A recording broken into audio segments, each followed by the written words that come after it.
بسم اللہ الرحمن الرحیم۔ السلام علیکم پیارے بچوں، نظم ہم پڑھ رہے ہیں حمد کے کچھ اشعار ہم اپنے پچھلے لیکچر میں پڑھ چکے ہیں، اور اس حمد کے جو بقیہ اشعار ہیں وہ آج کے اس لیکچر میں ہم پڑھیں گے۔ تو آئیے اس کے شعر کو دیکھتے ہیں۔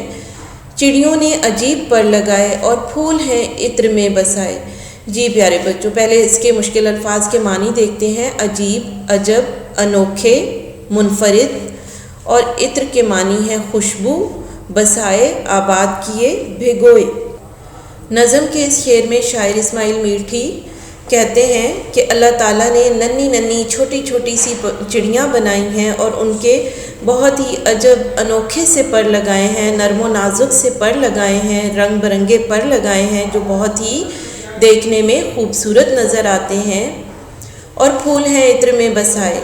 اللہ تعالیٰ نے اس دنیا میں زمین پر کئی اقسام کے پھول پیدا فرمائے ہیں جن کے رنگ بھی مختلف ہیں، اور ان پھولوں کی خوشبو بھی ایک دوسرے سے الگ ہے۔ شاعر کہتا ہے کہ چڑیاں بھی اللہ تعالیٰ کی ایک بہترین مخلوق ہیں اور یہ ہمیں دیکھنے میں خوبصورت لگتی ہیں۔ اسی طرح اللہ تعالیٰ نے جو خوشبودار پھول پیدا فرمائے ہیں وہ ہمارے ذہنوں کو تر و تازہ کرتے ہیں، تراوٹ دیتے ہیں۔ اگلے شعر کو دیکھتے ہیں۔ دن کو بخشی عجب صفائی، تاروں بھری رات کیا بنائی۔ جی بچوں، بخشی کے معنی ہے عطا کی، عجب، انوکھی، منفرد، صفائی، چمک۔ شاعر اسماعیل میٹھی نظم کے اس شعر میں کہتے ہیں کہ اللہ تعالیٰ نے انسانوں کے لیے دن بھی بنایا ہے اور رات بھی بنائی ہے۔ دن کو بہت ہی خوبصورت، اجلا، نکھرا ہوا اور صاف ستھرا بنایا ہے۔ جب دن ہوتا ہے، سورج نکلتا ہے تو اس کی روشنی ہر طرف پھیل جاتی ہے۔ دن کو اللہ تعالیٰ نے انسانوں کے کام کرنے کے لیے بنایا ہے، اور دن کے وقت انسان اللہ تعالیٰ کی مختلف نعمتوں سے فائدہ حاصل کرتا ہے۔ اسی طرح اللہ تعالیٰ نے انسانوں کے لیے رات بھی بنائی ہے۔ رات کے وقت ساری دنیا اندھیرے میں ڈوب جاتی ہے۔ رات انسانوں کے آرام کے لیے اللہ تعالیٰ نے بنائی ہے، لیکن اللہ تعالیٰ نے اسے بھی خوبصورت بنایا ہے، اسے بھی تاروں سے بھر دیا ہے۔ رات کے وقت آسمان پر چمکتے ہوئے ستارے ہمیں بہت ہی خوبصورت لگتے ہیں اور یہ رات کی خوبصورتی میں اضافہ کرتے ہیں۔ شاعر کہتا ہے کہ اللہ تعالیٰ کی بنائی ہوئی ہر چیز ہی خوبصورت ہے۔ اگلے شعر کو دیکھتے ہیں۔ مٹی سے خدا نے باغ اگائے، باغوں میں اسی نے پھل پکائے۔ جی بچوں، مٹی سے مراد یہاں پہ زمین ہے، اگائے، پیدا کیے۔ شاعر اسماعیل میٹھی اس شعر میں کہتے ہیں مٹی سے یعنی زمین میں ہم ایک بیج بوتے ہیں تو اس سے پودا اگاتا ہے۔ شاعر کہتا ہے کہ یہ اللہ پاک کی ہی قدرت ہے کہ مٹی میں ہم زمین میں بیج بوتے ہیں تو اس سے فصلیں اور باغ اگتے ہیں، اور پھر ان باغوں میں پھل لگتے ہیں، پھول لگتے ہیں۔ پھول خوبصورتی کا باعث بنتے ہیں، جبکہ پھل جو ہیں اور فصلیں انسانوں اور حیوانوں کے لیے خوراک کا ذریعہ ہوتی ہیں۔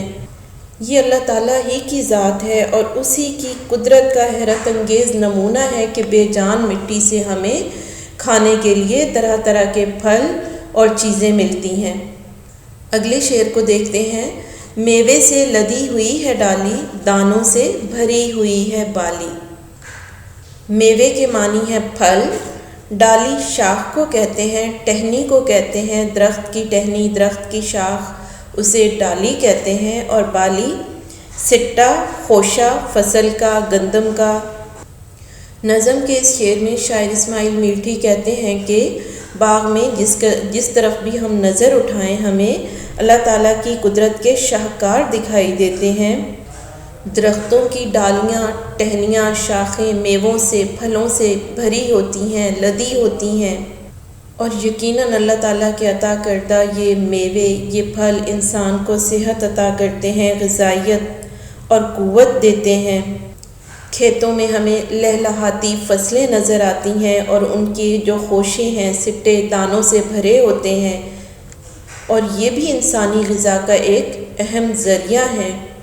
اس طرح سے اللہ تعالیٰ نے انسانوں کو مختلف انواع و اقسام کے پھل اور غذائیں عطا کی ہیں۔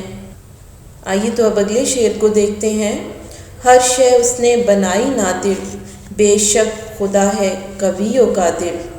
نادر کے معنی ہے عمدہ، اعلیٰ، قوی، قوی کے معنی ہے مضبوط، طاقت والا، اور قادر کے معنی ہے قدرت رکھنے والا، قدرت والا۔ جی پیارے بچوں، نظم کے اس آخری شعر میں شاعر اسماعیل میٹھی اللہ تعالیٰ کے فن تخلیق، بہترین فن تخلیق کی تعریف کرتے ہوئے کہتا ہے کہ اللہ تعالیٰ نے اس دنیا میں، اس کائنات میں جو کچھ بھی بنایا ہے، جو چیزیں بھی بنائی ہیں، وہ بہت ہی انمول ہیں اور نادر ہیں، قیمتی ہیں۔ جیسا کہ اللہ تعالیٰ قرآن پاک میں بھی ارشاد فرماتے ہیں کہ تم اپنے پروردگار کی کون کون سی نعمت کو جھٹلاؤ گے۔ جی پیارے بچوں، اللہ تعالیٰ نے یہ جتنی بھی نعمتیں عطا کی ہیں یا بنائی ہیں، ان پہ صرف اللہ ہی قادر ہے، قدرت رکھتا ہے ان کو بنانے پہ، کوئی دوسرا ان چیزوں کو نہیں بنا سکتا۔ بے شک اللہ ہی کی ذات قوی و قادر ہے، ان چیزوں کو بنانے کی کامل قدرت رکھتی ہے، اور یہ کسی دوسری مخلوق کے بس کی بات نہیں ہے۔ پیارے بچوں، شاعر نے اللہ تعالیٰ کی بنائی ہوئی خوبصورت نعمتوں کا اس نظم میں ذکر کیا ہے اور بتایا ہے کہ صرف اللہ ہی کی ذات ہے جو ان چیزوں کو تخلیق کر سکتی ہے یا جس نے یہ سب کچھ پیدا کیا ہے۔ ان تمام چیزوں کا خالق اور مالک صرف اللہ ہی ہے۔ پیارے بچوں، نظم ہماری مکمل ہو چکی ہے۔ آج کا لیکچر ہمارا یہیں پہ ختم ہوتا ہے۔ اللہ حافظ۔